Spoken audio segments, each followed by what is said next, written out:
Emisora de la Revolución.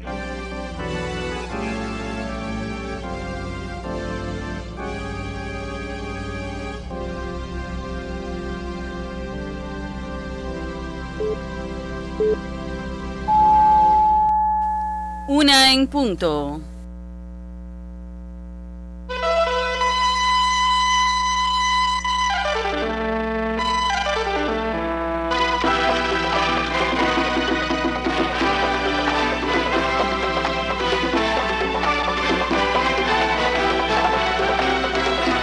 Noticiero Nacional de Radio. Buenas tardes, encabeza Miguel Díaz-Canel visita gubernamental a la Isla de la Juventud. Otros acontecimientos en Cuba y el resto del mundo también son titulares hoy viernes 27 de noviembre de 2020, año 62 de la Revolución. Este es el sumario. Exhorta primer ministro cubano a los pineros a un mayor aprovechamiento de la agricultura urbana, suburbana y familiar. Aprueban ensayos clínicos de candidatos vacunales Mambisa y Abdala. Rinden tributo jóvenes cubanos a mártires del 27 de noviembre. Siguen Donald Trump y los republicanos negados a reconocer su derrota electoral. Aprueba Ministerio de Comercio Exterior a empresa guantanamera Alto Cerro como polo exportador.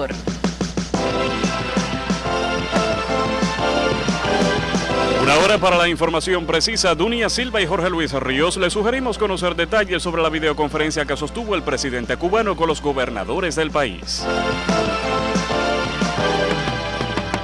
El presidente Miguel Díaz-Canel Bermúdez e integrantes del Consejo de Ministros realizan una visita de gobierno al municipio especial Isla de la Juventud. Dos áreas clave en la estrategia económica y social del país, la producción de alimentos y la construcción de viviendas, fueron parte de la agenda del presidente cubano Miguel Díaz-Canel Bermúdez en su visita de gobierno al municipio especial de la Isla de la Juventud, la tercera de este tipo al iniciarse un nuevo ciclo tras el retorno al país a la nueva normalidad. Acompañado por el titular de Economía y Planificación Alejandro Gil Fernández y de los titulares de la Agricultura y la Construcción, el jefe de Estado cubano apreció la labor que realiza el colectivo de la granja avícola perteneciente a una UEB del territorio pinero. Esta institución tiene como propósito la ceba de pavo y pollo con destino a la comercialización, igualmente del huevo como parte del desarrollo local. Seguidamente, el presidente Miguel Díaz-Canel llegó hasta el polo productivo Cerro Azul, que destina una de sus áreas al desarrollo del programa citrícola de la Isla de la Juventud. Ahora con 26 hectáreas sembradas que entrarán en producción dentro de unos 2 años.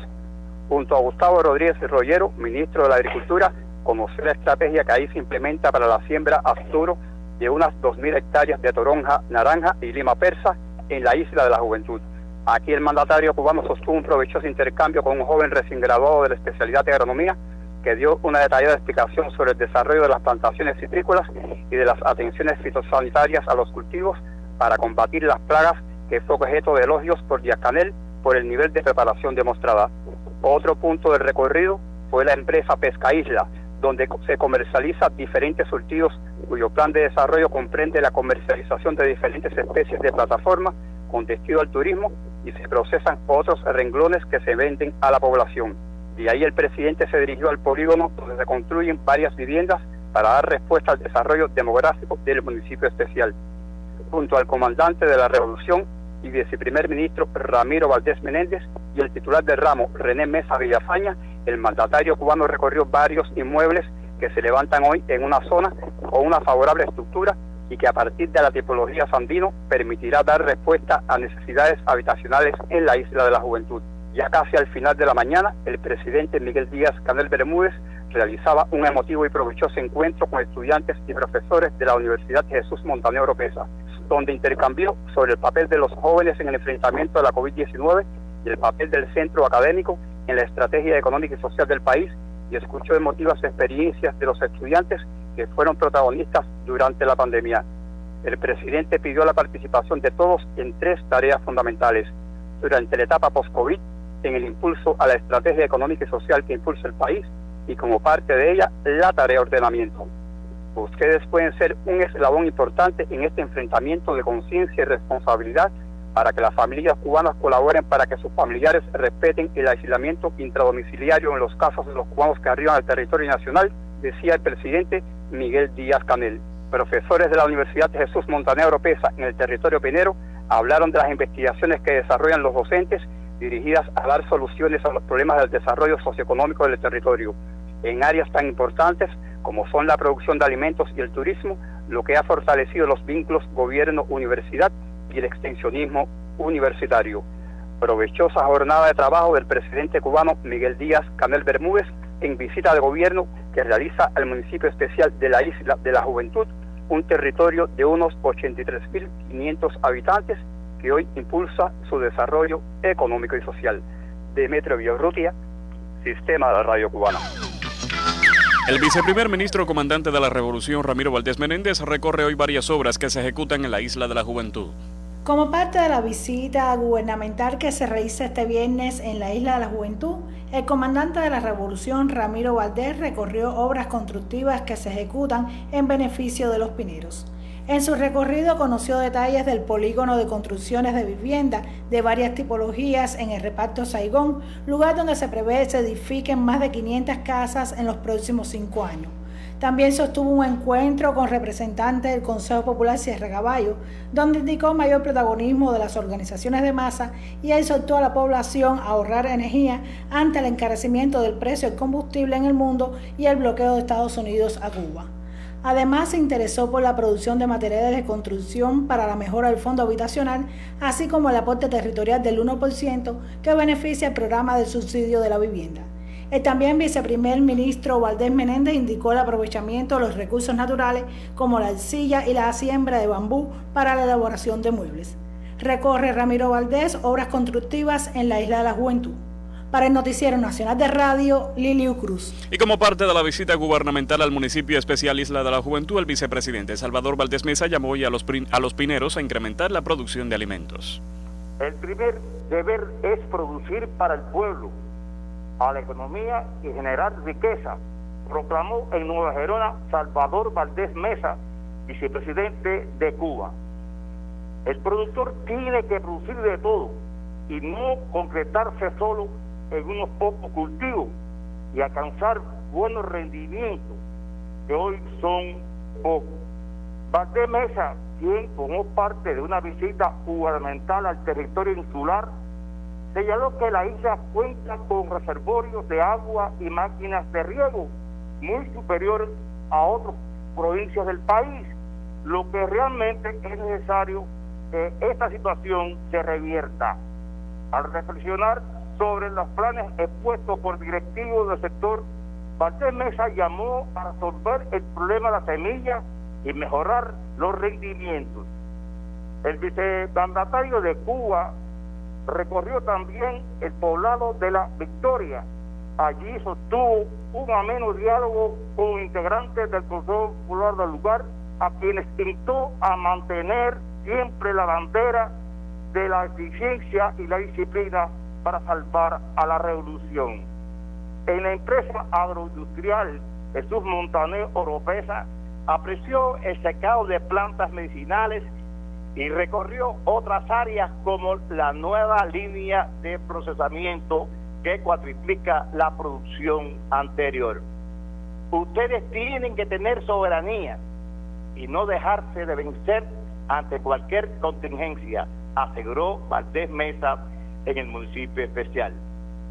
Jorge Chávez Urquiza, para el Noticiero Nacional de Radio. Y el primer ministro Manuel Marrero Cruz constata hoy en la Isla de la Juventud los avances del movimiento de la agricultura urbana y suburbana. Hacemos el contacto en directo para el informe con el periodista Yangel Silva. Yangel, buenas tardes, actualízanos.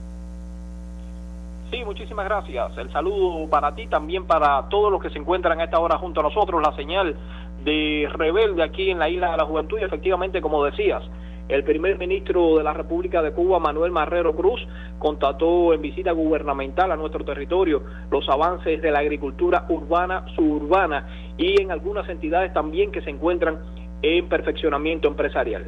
En el organopónico La Hortaliza conversó allí con los trabajadores, dijo que había que aplicar una estrategia para incrementar la cantidad de estos organopónicos en la Isla de la Juventud, ya que solo cuenta con 19 y desde el año 2008 no se incrementa. En el restaurante El Cochinito y el centro nocturno Día y Noche, son entidades en perfeccionamiento empresarial, sugirió potenciarlos con carne de cerdo, ya que desde este se pueden elaborar más de una decena de ofertas gastronómicas para el pueblo. Por otra parte, en el Boulevard de Calle José Martí, conversó con el pueblo pinero y además se preocupó por los salarios devengados por los trabajadores e instó a recuperar la cultura gastronómica que existía en años posteriores en nuestro territorio. También visitó el telecentro Isla Visión, allí conversó con los trabajadores, llamó también a potenciar los programas y explicarle más al pueblo acerca de lo que ocurre aquí en nuestro territorio, específicamente con la producción de alimentos. Hasta aquí la información, devuelvo la señal. Gracias, Yangel, por tu informe. Buenas tardes. Están en sintonía con el Noticiero Nacional de Radio. Transmitimos por AM, FM, onda corta en tiempo real en Internet y en vivo por nuestra página en Facebook. Las frecuencias cubanas al servicio de la información, al servicio de la verdad.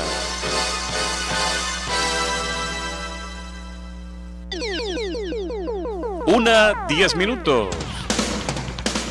El anticipo de otro tema que también será noticia. El tributo que se le rinde en Santiago de Cuba a Mariana Grajales en el aniversario 127 de su fallecimiento. La ampliación en los minutos que siguen.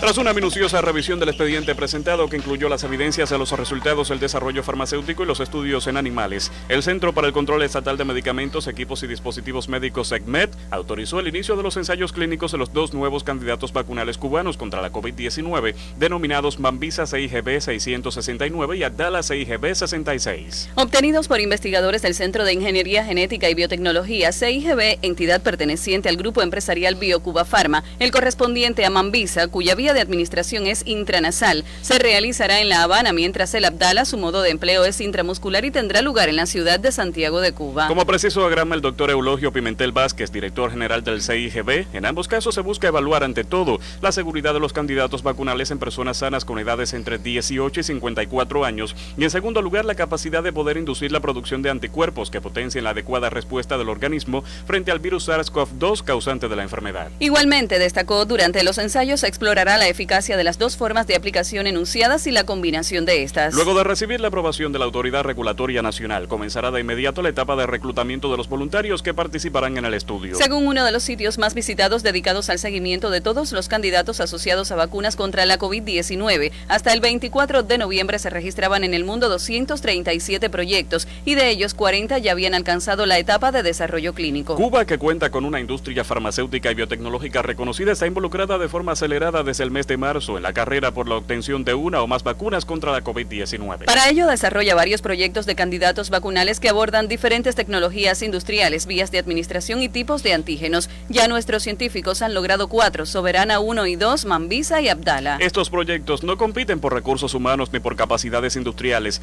más bien se complementan y hacen posible optimizar el camino que conduce a la meta de inmunizar a nuestra población y a otras que los demanden. De acuerdo con el referido sitio web, en la actualidad no se reportan por el momento candidatos vacunales en etapa clínica que utilicen la vía nasal como ruta de administración de la vacuna. De ahí la novedad de Mambisa, aunque sí es marcado el interés o la necesidad de desarrollarlos, puntualizó el doctor Pimentel.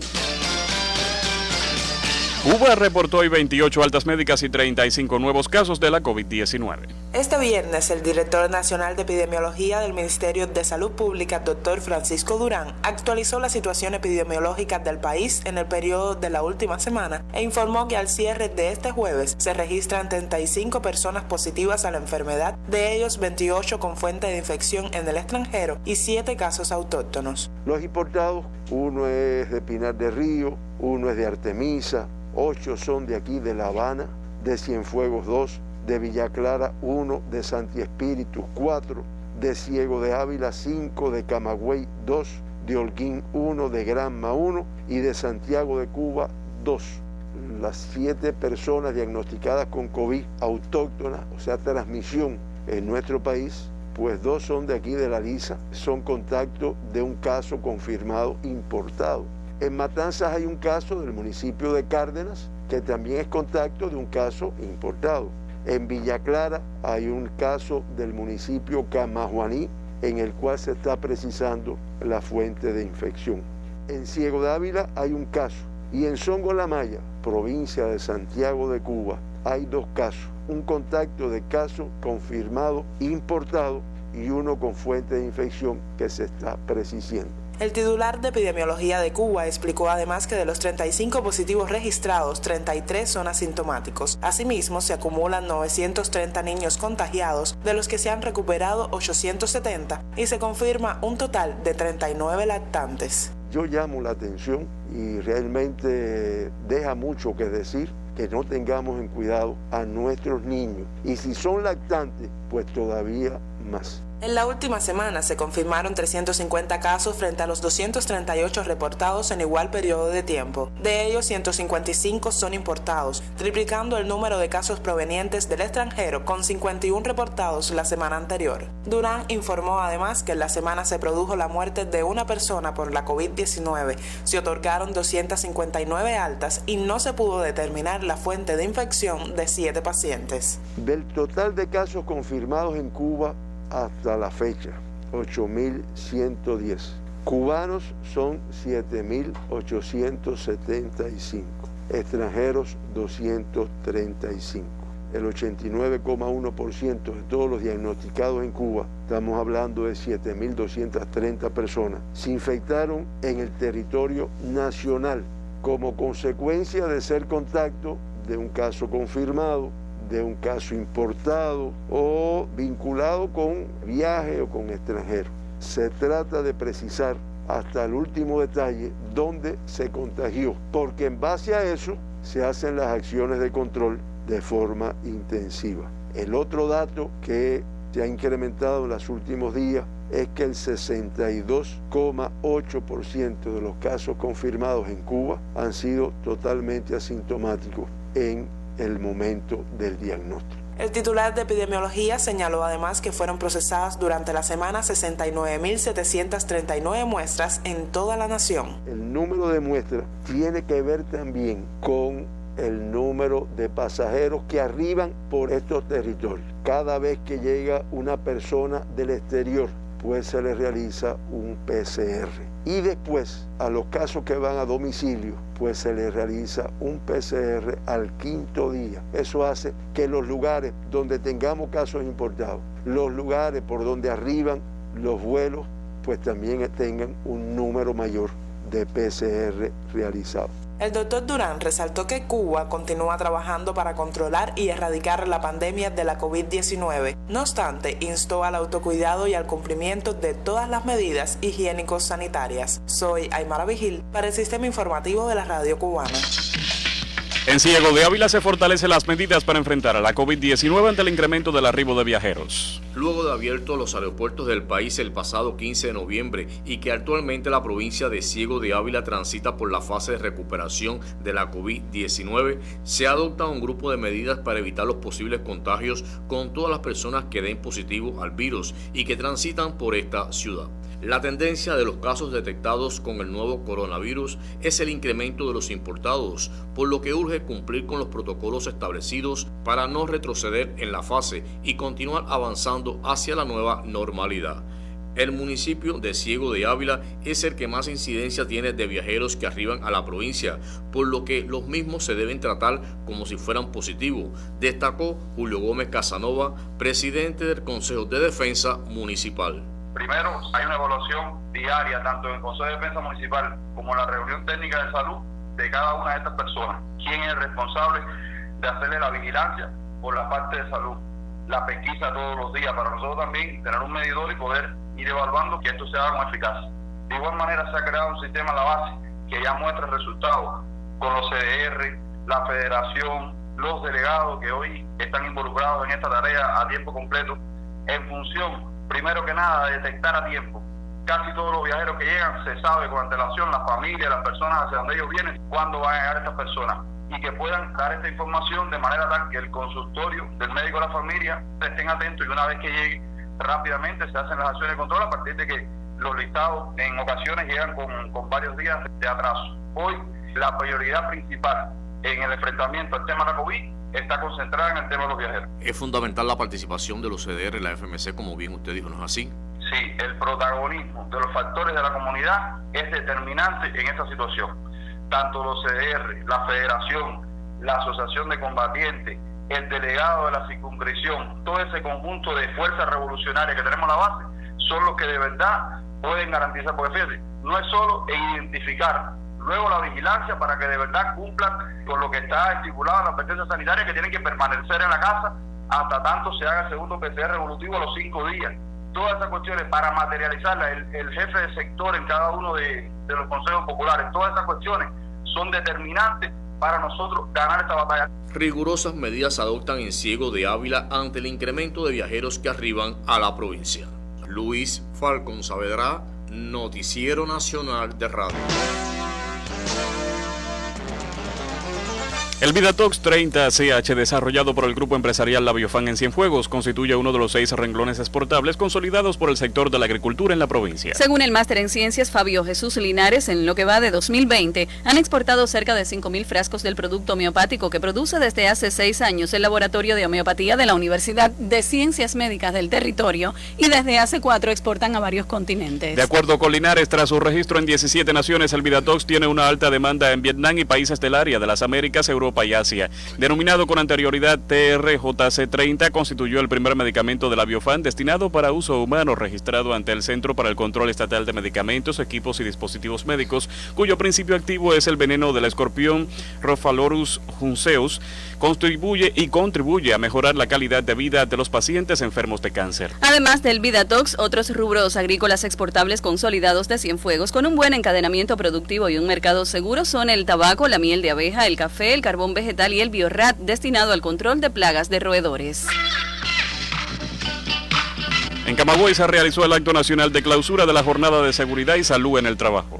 La Jornada Nacional de Salud y Seguridad del Trabajo cerró hoy nacionalmente con el reconocimiento al colectivo del Hospital Amalia Simoni de la provincia de Camagüey. En el acto central del sector de la salud del país se distinguió al colectivo que durante la etapa del incremento de la COVID-19, ninguno de sus trabajadores, profesionales u obreros, se afectaron por un evento de contagio intrahospitalario. Multiplicaron las medidas de bioseguridad, lo que le permitió no tener que lamentar ningún evento de contagio, incluso en los momentos más duros de la curva en 2 ocasiones, procedente de la provincia hermana de Ciego de Ávila. El especialista principal de Seguridad y Salud del Trabajo en Camagüey, Gilberto Villalobos, en el acto nacional de cierre de la jornada, significó además otros resultados de la provincia que avalan el incremento de las medidas de protección. Al cerrar los 9 meses del año, reducimos el total de accidentes de trabajo en menos 78 accidentes, menos 2 accidentes mortales,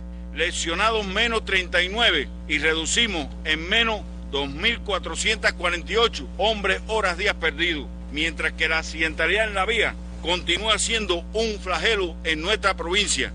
En el acto nacional de la Jornada de Salud y Seguridad del Trabajo, efectuado en el camagüeyano Hospital Amalia Simoni, 8 entidades de la provincia recibieron reconocimientos por el cumplimiento de las normas de protección en cada puesto de labor. Miosoti Fabelo Pinares, Noticiero Nacional de Radio. 1:22. El presidente Miguel Díaz-Canel Bermúdez encabezó la videoconferencia con gobernadores, el intendente del municipio especial Isla de la Juventud y las máximas autoridades de los territorios. Hemos vencido un año duro y el primer reconocimiento es para el pueblo, afirmó el presidente Miguel Díaz-Canel Bermúdez al intervenir en las conclusiones de la videoconferencia con gobernadores, el intendente del municipio especial de la Isla de la Juventud y las máximas autoridades de los territorios. Y hay que partir de la convicción de que hemos vencido un año duro, donde el principal reconocimiento tiene que ser para el pueblo, que encabezado por el partido ha enfrentado todo el recrudecimiento del bloqueo, todas las amenazas, todas las presiones, todas las restricciones que hemos tenido a partir de las medidas que ha ido aplicando de manera creciente el gobierno de los Estados Unidos, y por otra parte se ha enfrentado la COVID-19 con todas sus implicaciones en el orden económico y también en el orden social. Varios puntos ocuparon la agenda de la reunión, conducida por el primer ministro Manuel Marrero Cruz y con la asistencia del segundo secretario del Comité Central del Partido, José Ramón Machado Ventura, y el vicepresidente Salvador Valdés Mesa. El jefe de Estado cubano dijo que nos preparamos para iniciar un año complejo y muy retador, con motivaciones suficientes para renovar nuestros compromisos en todo lo que tenemos que hacer. En primer lugar, tenemos que dar al Congreso del Partido en abril con un alto cumplimiento de lo aprobado en el 8º Congreso, en el 7º Congreso. Y para eso se ha venido trabajando en la estrategia económica y social, que a la vez está impulsando las cosas más pendientes que nos quedaban del proceso de implementar del 7º Congreso del partido, y todo lo que se está avanzando en el cumplimiento de los programas fundamentales de gobierno tienen implícito cómo vamos avanzando hacia las metas, las normas que estaban previstas a partir de los indicadores en el Plan Nacional de Desarrollo Económico y Social, y además de eso, la tarea de ordenamiento, que es uno de los procesos más complejos que vamos a vivir, pero también de los más importantes y necesarios para terminar de ordenar las relaciones económicas. Entre los asuntos tratados en la videoconferencia estuvieron el cumplimiento del Plan Nacional de la Construcción de Viviendas, las afectaciones ocasionadas por la tormenta tropical ETA y el autoabastecimiento local, así como las inquietudes de la población ante el incremento desmedido de los precios.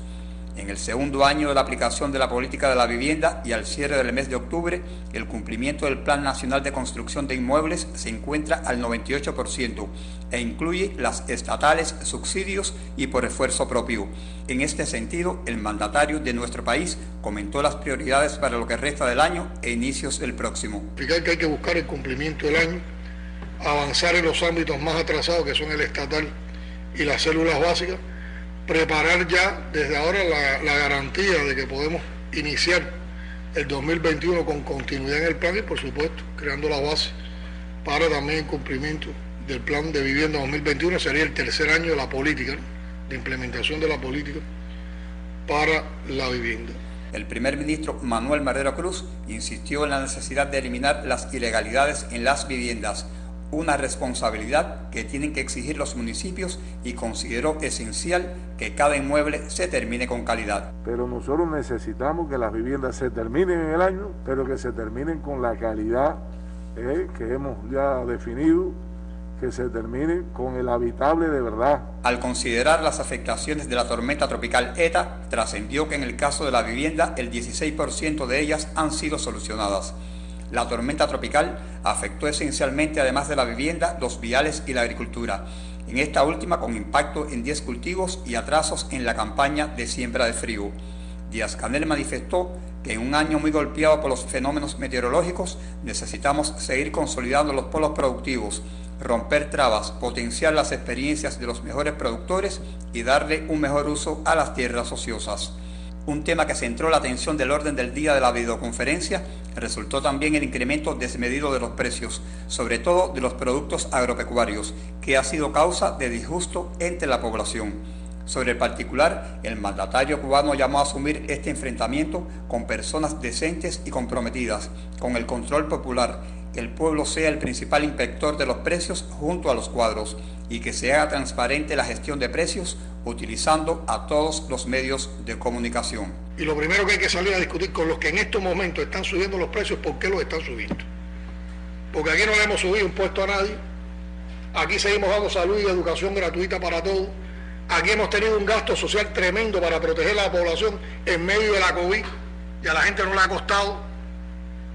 Entonces, ¿bajo qué concepto un cuenta propia o incluso una entidad estatal se aparece ahora con que está subiendo los precios? Que no se puede explicar desde el punto de vista de la vanidad, de la falta de compromiso. Como parte del intercambio con gobernadores y autoridades de los territorios, igualmente el presidente Miguel Díaz-Canel Bermúdez se refirió a la tarea de ordenamiento como una prioridad del país. Es un problema de todos, dijo. Defenderla es pensar como país. Por lo tanto, de la primera manera en que tenemos que tratar este complejo problema es la unidad, defendiendo unidad. Aquí todo el mundo tiene que ser responsable y se tiene que sentir parte de la tarea de ordenamiento. Porque la tarea de ordenamiento la estamos haciendo es para ordenar la economía del país, pero es para ordenar la economía del país en función de qué, de que unos pocos se enriquezcan, ¿no? En función de que todo el mundo se beneficie más, porque esa economía sea más robusta, porque esa economía se centre más en resolver los problemas del país y pueda llegar mejor a la satisfacción de las necesidades de la población. Por lo tanto, si vamos a participar en un proceso que todos nos vamos a beneficiar, a ese proceso lo tenemos que defender entre todos. En el desarrollo de la videoconferencia, el viceprimer ministro Roberto Morales Ojeda se refirió al cumplimiento del protocolo de salud para el aislamiento intradomiciliario de cubanos residentes o no en el país, que arriban desde otras naciones, lo que incluye la espera del resultado de los PCRs del primero y quinto días en los hogares, procedimiento que no siempre se ha cumplido y para lo cual se ha previsto un grupo de acciones para garantizar lo aprobado. Finalmente, el presidente Miguel Díaz-Canel Bermúdez, al evaluar este periodo signado por el enfrentamiento a la pandemia y de la puesta en práctica por Estados Unidos de medidas de recrudecimiento del bloqueo, habló de los propósitos de nuestro país y las nuevas metas que nos esperan. Por lo tanto, una vez más, hemos derrotado y desarticulado las anhelas y perversas intenciones del imperio de destruir la revolución. Y el pueblo una vez más se ha crecido. Ahora yo creo que entonces, ¿a dónde debemos ir? Bueno, debemos consagrarnos a que esa estoica convicción compartida de resistencia para preservar la enorme obra de justicia social de la revolución sea apoyada con un crecimiento productivo y eficiente a partir de nuestras propias realizaciones. Aquí vuelvo a insistir, a partir de lo que seamos capaces nosotros hacer por nosotros mismos. Que nos den más soberanía y nos hagan menos dependientes de las importaciones y de los factores externos. Yo creo que eso es a lo que hay que consagrarse ahora. Encabeza presidente cubano, videoconferencia con gobernadores, el intendente del municipio especial de la Isla de la Juventud y las máximas autoridades de los territorios. Demetrio Villaurrutia, Sistema de la Radio Cubana. Están en sintonía con el Noticiero Nacional de Radio. Transmitimos por AM, FM, onda corta en tiempo real en Internet y en vivo por nuestra página en Facebook. Las frecuencias cubanas al servicio de la información, al servicio de la verdad. 1:31.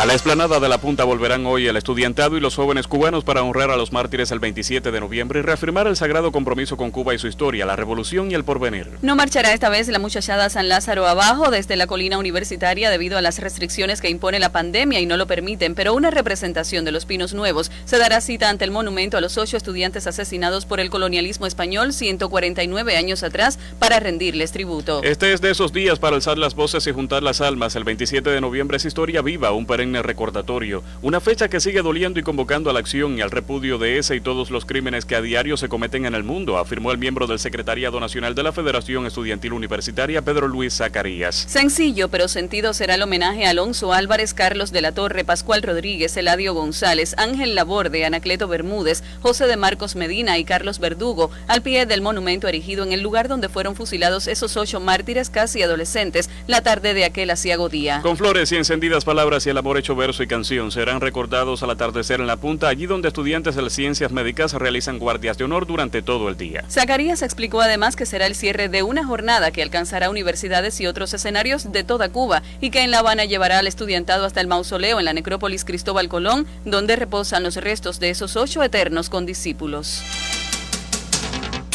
El pueblo de Santiago de Cuba rinde tributo a Mariana Grajales al conmemorarse hoy el aniversario 127 de su fallecimiento.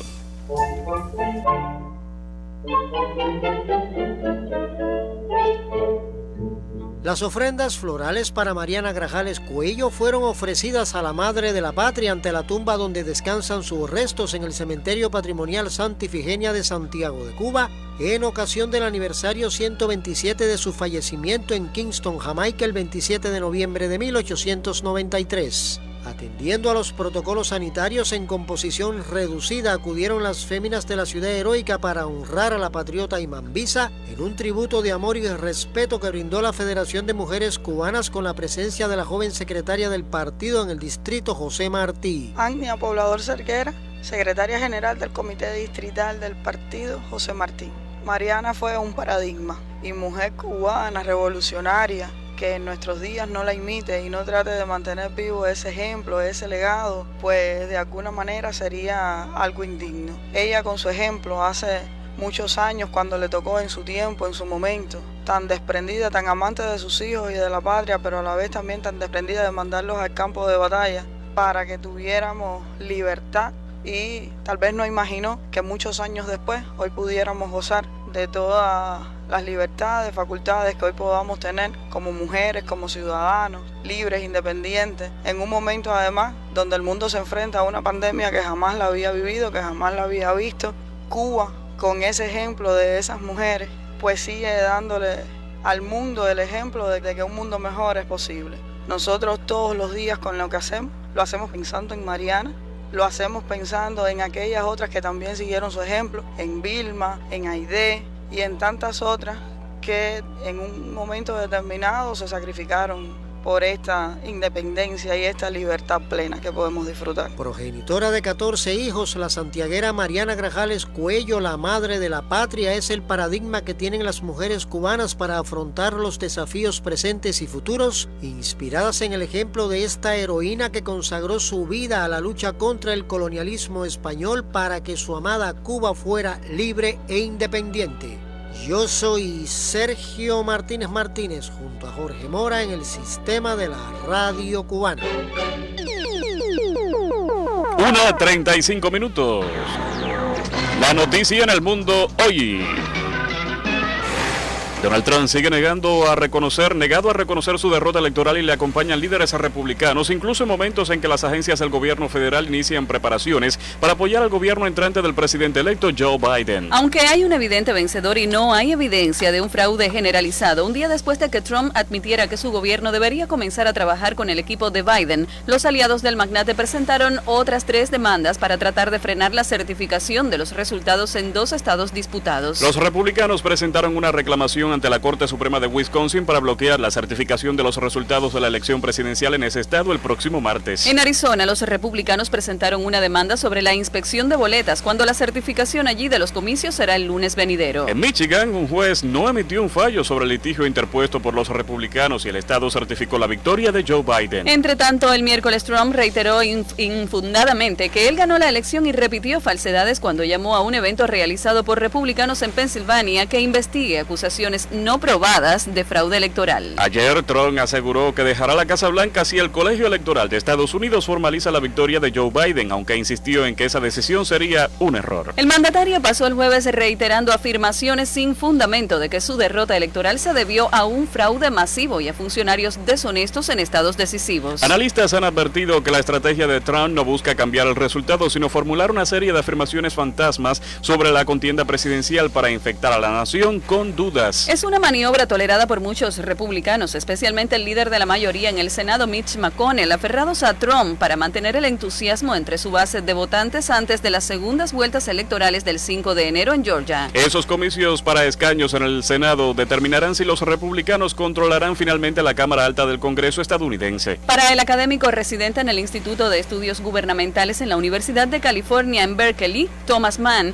se trata de una versión estadounidense de un golpe de Estado que podría terminar rápidamente si el Partido Republicano reconociera lo que está sucediendo, pero sus líderes temen la conexión de Trump con su base electoral. Entre tanto, la profesora de Derecho Franita Tolson apuntó que en términos de litigios en que pudieran cambiar la elección, todas las causas de Trump son básicamente muertos vivientes. De hecho, los analistas destacaron que la mayor refutación legal fue expresada por un juez republicano conservador en una corte federal en Pensilvania, cuando el sábado rechazó por falta de evidencias la demanda del equipo de abogados de Trump que buscaba anular los resultados de la elección. La profesora de Derecho Lisa Marshall Manning destacó a su vez que el proceso legal parece desarrollarse de forma debida, pero la campaña de Trump ha dejado claro su deseo de obstaculizar el sistema cada vez que pueda. Aliados de Trump han reconocido en privado que su plan nunca revertiría los resultados, pero le daría al presidente una salida para una derrota que no estaba reconociendo y una vía para mantener su base leal de cara a lo que haga en el futuro. Entonces, será infernal gobernar y hacer política en Estados Unidos, porque Donald Trump continuará haciendo lo que está haciendo, pero ya desde su posición privada, de acuerdo con el pronóstico del académico Thomas Mann.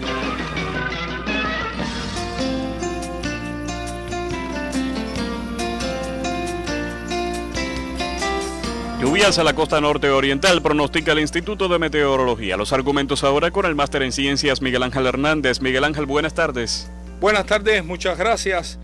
Ha sido una madrugada fría en localidades del interior de gran parte del archipiélago. Las temperaturas mínimas estuvieron entre 17 y 20 grados Celsius, inferiores en algunas localidades del interior y zona montañosa del territorio nacional, con el valor más bajo reportado por Bainoa, con 15 grados Celsius al amanecer. El resto del territorio nacional ha tenido principalmente nublados en zonas de la costa norte, a donde continúan arribando nublados con lluvias que se mantienen principalmente en la costa norte de la mitad oriental del país, aunque llueve ocasionalmente en zonas de la costa norte occidental. Los registros son poco significativos, no superando los 5 milímetros registrados por Punta de Maicí en Guantánamo. Esta tarde estará parcialmente nublado, se nublará en zonas de la costa norte oriental con algunas lluvias en Holguín y Guantánamo, siendo escasas en el resto del territorio nacional. Temperaturas máximas hoy entre 28 y 31 grados, superiores en algunas localidades del sur oriental. En la noche vamos a tener cielo parcialmente nublado, alguna probabilidad de lluvia todavía en el norte de Ciego de Ávila y Camagüey, con valores de temperatura entre 21 y 24 grados, inferiores en algunas localidades del interior y sur de la región central. Soplan vientos del nordeste al este con velocidades entre 10 y 25 kilómetros por hora, siendo superiores en zonas de la costa norte. Habrá marejada en el litoral norte oriental, oleaje en el resto del litoral norte que irá disminuyendo gradualmente. En todo el litoral sur se mantendrá el poco oleaje hasta el anochecer. En resumen, las lluvias hoy principalmente en zonas de la costa norte oriental. Miguel Ángel Hernández, Noticiero Nacional de Radio. El ministro cubano de Industrias, Eloy Álvarez Martínez, y la embajadora de la India en Cuba, Madhu Sethi, sostuvieron un encuentro en el que renovaron el compromiso de ambos países de fortalecer la cooperación bilateral. Según publica la sede diplomática de Nueva Delhi en La Habana en su perfil oficial en Twitter, durante la reunión el ministro cubano informó acerca del progreso de la planta de fertilizantes que funciona en la ciudad de Cienfuegos como parte de línea de crédito del gobierno indio en Cuba. La moderna planta de fertilizantes, conocida como NPK, por el acrónimo de la relación entre los elementos químicos nitrógeno, fósforo y potasio, constituye una de las inversiones más notables que se ejecuta en el país con presupuesto indio en la zona industrial de Cienfuegos. En la publicación de la misión diplomática de la India en Cuba se destaca que el titular de Industrias de Cuba y la embajadora del país surasiático en La Habana renovaron el compromiso de fortalecer la cooperación bilateral al desarrollo. En Cienfuegos se trabaja arduamente en la actual cosecha de café. Para cosechar el estimado de 842 toneladas de café cereza, los pobladores de las montañas del grupo Guamoaya en Cienfuegos, desde el amanecer y hasta que se oculta el sol, permanecen en los cafetales, apoyados por movilizaciones de los organismos en el municipio de Cumanayagua. Omar Bermúdez Sánchez, director general de la empresa procesadora de café Eladio Machín, declaró a Radio Rebelde que en este pico de la cosecha, alrededor de 700 personas recogen los granos maduros. Explicó que hoy se encuentran al 23% del total del café cereza cosechado, que se convierte en café oro, y el propósito es acopiar 160 toneladas al cierre del año, fundamentalmente de las plantaciones afectadas por las intensas lluvias y el viento de la tormenta tropical ETA. Fuerzas de la Cooperativa de Producción Agropecuaria Pedro Cruz del Consejo Popular de Crucecitas, movilizada desde antes y después del fenómeno meteorológico, junto con el Ejército Juvenil del Trabajo, campesinos, federadas, cederistas y trabajadores de los diversos sectores, apoyan la recolección en el polo productivo cafetalero de Cienfuegos. Debe avanzar la cosecha a más del 80% al cierre del 31 de diciembre y la industria está lista con las 3 despulpadoras ecológicas, además del combustible garantizado. Los cienfuegueros en el pico de la cosecha cafetalera y recogiendo hasta el último grano. Mireya Ojeda, Noticiero Nacional de Radio. La empresa Altoserra, primera en Guantánamo en recibir la autorización del Ministerio de Comercio Exterior e Inversión Extranjera para convertirse en un polo exportador, sustenta sus aspiraciones a la calidad y la eficiencia de sus producciones. El director general de la entidad, Osmel de la Cruz Cala, declaró que constituye un reto y un honor para el colectivo enviar al exterior renglones demandados como el café, cacao, coco y carbón, y otros en fomento y desarrollo como jengibre, aloe vera y lima persa. Afirmó de la Cruz que asumen el nuevo compromiso bajo las premisas de calidad y competitividad, así como la promoción del sentido de pertenencia pertenencia, factores que convierten a Alto Serra en la única entidad del Ministerio de la Agricultura en implementar varios sistemas de gestión. Según el directivo, la empresa exportará mucho más café a partir de 2021 con el incremento de las plantaciones, lo que ampliará su horizonte comercializador, además de la venta de unas 1.000 toneladas de carbón y la entrega de cacao a la recién ampliada y modernizada industria chocolatera de Baracoa. Alto Serra mejora alrededor del 60% del café arábigo cubano, cuyo bastión se localiza en las serranías de Guantánamo y Holguín, que atesoran las principales riquezas económicas de las provincias orientales. En estos momentos la empresa atiende 49 cooperativas y una granja del Ejército Juvenil del Trabajo ejerce sus facultades mediante contratos con entidades que intervienen en el comercio exterior y explora potencialidades con 10 compañías extranjeras. Deportivas con Guillermo Rodríguez y Hidalgo Gato en directo desde Camagüey. Buenas tardes, Guillermo, actualízanos.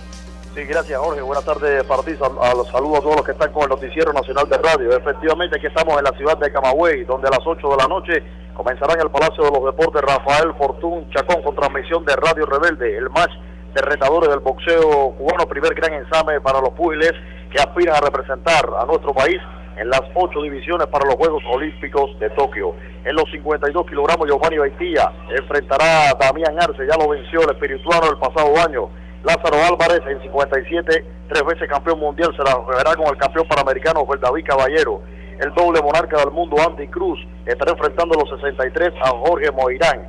El campeón olímpico Roniel Iglesias en 69 chocará con Kevin Brown, quien le ha ganado 2 veces de las 3 que se han enfrentado. En 75 estarán combatiendo Jainier Areo y Joennis Hernández. En 81 el campeón olímpico Arlen López estará enfrentando al jovencito Johanlen Martínez. Julio César La Cruz, 4 veces monarca mundial y campeón olímpico, enfrentará a Eric Ruiz. Y por último, en más de 91 kilogramos, Dainier Peró, el campeón panamericano de Lima 2019, estará enfrentando a Carlos Castillo de la capital. Así que le reiteramos, a 8 de la noche, más de retadores con transmisión de Radio Rebelde. En cuanto a la 60 Serie Nacional de Béisbol, este sábado inicia nuevas subseries. Isla de la Juventud enfrentará a Las Tunas, Artemisa Santi Espíritus, Matanzas a Santiago de Cuba, Pinar del Río a Ciego de Ávila, Mayabeque a Guantánamo, Villa Clara Holguín, Cienfuegos a Granma e Industriales a Camagüey. Guillermo Rodríguez, Hidalgo Gato, Deportes, Noticiero Nacional de Radio.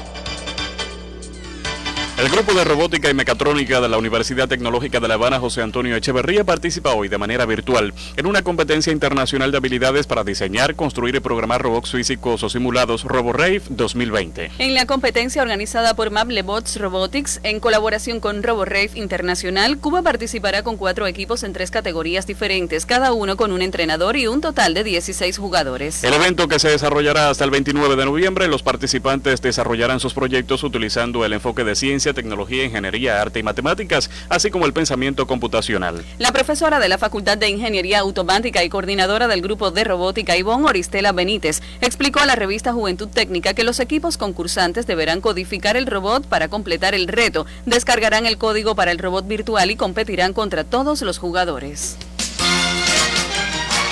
El ahorro y la sustitución de importaciones son prioridades en el Grupo Empresarial de Materias Primas de la Construcción. El Grupo Empresarial de Materias Primas de la Construcción, GEICON, trabaja en una serie de proyectos de investigación destinados a lograr insumos de alta demanda a partir del ahorro de materiales y la sustitución de importaciones, que a la vez no dañen el medio ambiente. El jefe del Grupo de Desarrollo de GEICON, Ernesto Juncosa Durán, dijo que para lograr los objetivos propuestos han establecido vínculos con empresas especializadas, universidades y centros de investigación. Destacó que uno de los proyectos más importantes en estudio es la producción de tejas de fibrocemento, o sea, sustituir por fibras naturales el asbesto de alto costo en el mercado internacional. Se han hecho varias pruebas con diferentes fibras vegetales y con esa fibra estamos trabajando. Resuelve un problema ambiental porque se recogen los pomos y sustituimos el asbesto. Pero en medio de esa investigación hemos logrado 2 cosas importantes. Una es la sustitución parcial del asbesto en un 50% y la sustitución total del asbesto, y hemos logrado producir una teja que está libre de asbesto. El proyecto de investigación para producir tejas de fibrocemento se realiza con el 100% de materias primas cubanas. Transita el Ministerio de la Construcción por el camino de la sustitución de importaciones. Soy Margarita Torres en el Noticiero Nacional de Radio. Están en sintonía con el Noticiero Nacional de Radio. Transmitimos por AM, FM, onda corta en tiempo real en Internet y en vivo por nuestra página en Facebook. Las frecuencias cubanas al servicio de la información, al servicio de la verdad. 1:49 minutos. Lo que reservamos para antes del cierre. Entrega de la bandera de proeza laboral a la empresa de ómnibus escolares de Holguín. La información sí, antes del cierre. El acontecer internacional, más informaciones. Representantes del Centro Ruso de Virología y Biotecnologías Vector confirmó que su vacuna contra la COVID-19, la segunda vacuna creada en el país, garantiza la inmunidad frente al coronavirus un mes después de la primera inyección, aunque ese nivel de protección puede alcanzarse en un plazo diferente para cada persona. Alemania superó el 1.000.000 de casos de coronavirus desde el inicio de la epidemia al registrar 22.806 infecciones en las últimas 24 horas, lo que elevó la cifra total de contagiados en el país a 1.006.394, mientras se confirmaron 426 muertes para un balance de 15.586 decesos hasta ahora por la enfermedad. El presidente de México, Andrés Manuel López Obrador, celebró este viernes como un hecho histórico la aprobación por el Senado de la reforma constitucional que elimina el fuero presidencial y abre la puerta a que los mandatarios del país puedan ser juzgados mientras están en el cargo. La justicia de Bolivia ha decretado prisión domiciliaria bajo custodia policial para el comandante de la guarnición militar de Cochabamba, el general Alfredo Cuellar, acusado de la represión y muerte de al menos 11 manifestantes durante las protestas que tuvieron lugar en Sacaba en noviembre de 2019 contra el golpe de Estado que derrocó a Evo Morales. El jefe del supuesto programa de armas nucleares de Irán, el doctor Mohsen Farizadeh, fue asesinado cerca de la capital Teherán, según múltiples informes de medios de prensa, algunos de los cuales apuntan a ya una probable operación de la inteligencia de Israel para deshacerse del científico.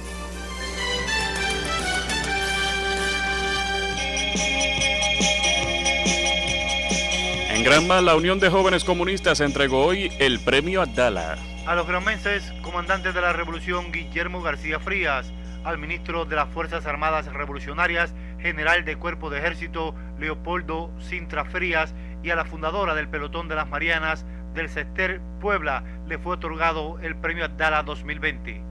Este es el máximo reconocimiento que confiere la Unión de Jóvenes Comunistas en Granma a propuesta del Consejo Provincial del Movimiento Juvenil Martiano a personalidades, instituciones y proyectos que son ejemplo e irradian las ideas de José Martí, el héroe nacional de Cuba. Durante el acto realizado para la ocasión en la Plaza de la Patria de la ciudad de Bayamo, recibieron el reconocimiento con alegría Eddemis Tamayo Núñez, la gallega del Pelotón de las Marianas, y Fidencio González Peraza, el héroe de Cangamba, entre otras personalidades. Bueno, yo me he sentido muy orgullosa con esto. Recomendación a los jóvenes. Que sigan el ejemplo de nosotros.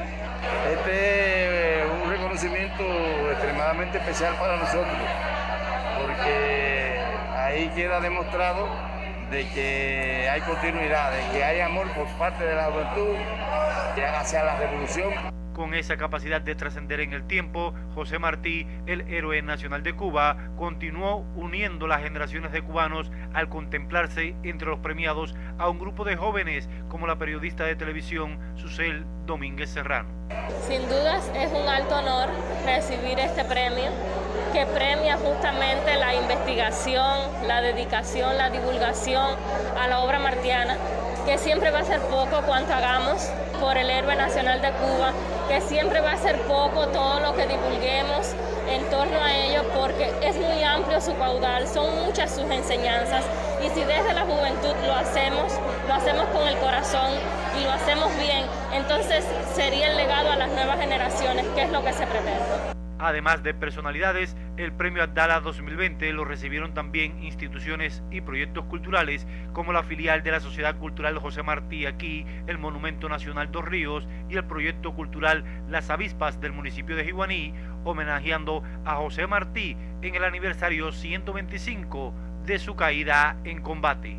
Entregan premios Abdala 2020 a personalidades, instituciones y proyectos culturales en la oriental provincia de Granma.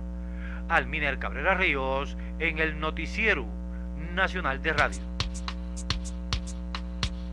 del acontecer cultural cubano. Con la inauguración de una muestra fotográfica y la presentación de la opereta La Viuda Alegre, el Teatro Lírico de Holguín desarrolla una jornada por su aniversario 58 de fundado. La exposición, abierta al público en el Complejo Cultural Teatro Edi Suñol, forma parte del proyecto Roles de los fotógrafos Wilker López y Ernesto Pérez Suárez.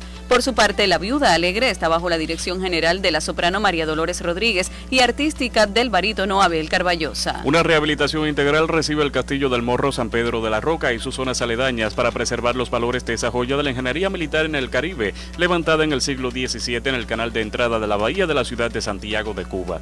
En dicha faena intervienen fuerzas de la Oficina del Conservador, del Centro Provincial de Patrimonio Cultural, la Empresa de Restauración y Conservación de Monumentos y otras entidades. Por más alianzas culturales entre Francia y Santiago de Cuba apostaron ambos territorios con la firma de un plan conjunto de colaboración en presencia del máximo representante diplomático del país europeo en La Habana, Patrice Paoli. La sede de la Alianza Francesa en la provincia sirvió de escenario para la rúbrica del convenio que favorece al intercambio artístico en una ciudad con fuerte impronta de lo francés.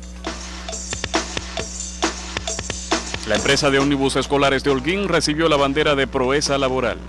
Siendo el transporte uno de los sectores que más crudamente ha tenido que enfrentar el ensañamiento cruel del imperialismo, en estos meses de combate por la vida, decenas de sus empresas y miles de trabajadores convirtieron en proeza laboral lo cotidiano, razón que avala el justo otorgamiento por la Central de Trabajadores de Cuba de la bandera que acredita esta condición. Tema de conversación exclusiva con Fermín Umpierre Iraola, secretario nacional del Sindicato del Transporte, en ocasión de la llegada hace solo unas horas a Holguín de la bandera correspondiente a ómnibus escolares. Se nos aprobó primeramente las empresas provinciales de transporte, después se nos aprobó la empresa de Taxis Cuba, Cuba Taxi, Transporte Escolar, ómnibus nacionales y la empresa de Transmetro. También están propuestos Cubana de Aviación, tenemos unidades de ferrocarril propuestas, sin lugar a dudas por la participación que ha tenido el transporte en el enfrentamiento a la COVID.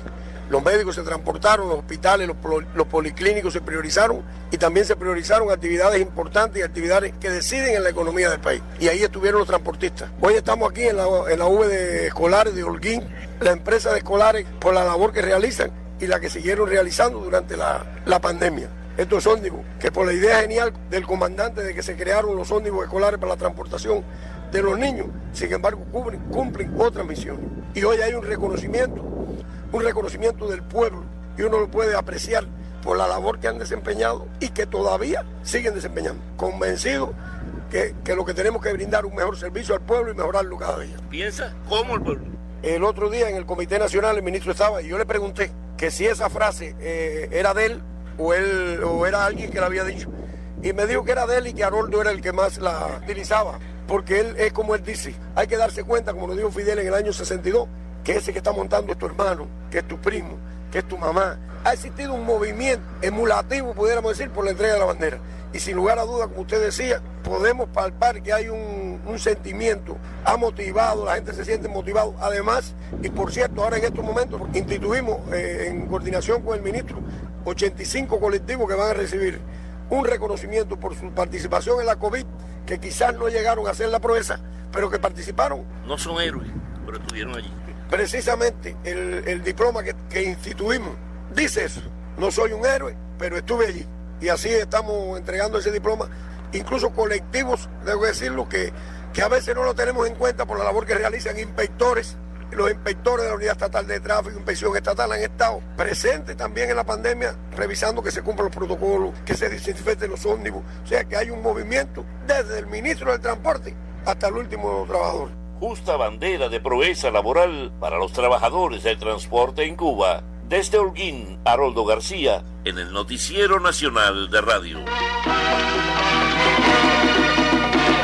Fueron titulares en esta emisión. La visita gubernamental que encabeza Miguel Díaz-Canel Bermúdez a la Isla de la Juventud. El llamado del primer ministro cubano a los pineros a un mayor aprovechamiento de la agricultura urbana, suburbana y familiar. La aprobación de los ensayos clínicos de los candidatos vacunales Mambisa y Abdala. El tributo que rinde los jóvenes cubanos a los mártires el 27 de noviembre. La persistencia de Donald Trump y los republicanos en su negativa a reconocer su derrota electoral. La aprobación por el Ministerio de Comercio Exterior de la empresa guantanamera Alto Serra como un polo exportador. Y la videoconferencia conferencia que sostuvo el presidente cubano con los gobernadores del país y el intendente Pinero. Trabajamos en esta emisión Luis Lino Hernández, Omar Suárez, Luis Jesús González en la redacción, Francisco Estenos y André Chang en la asistencia, voces informativas Dunia Silva y Jorge Luis Ríos.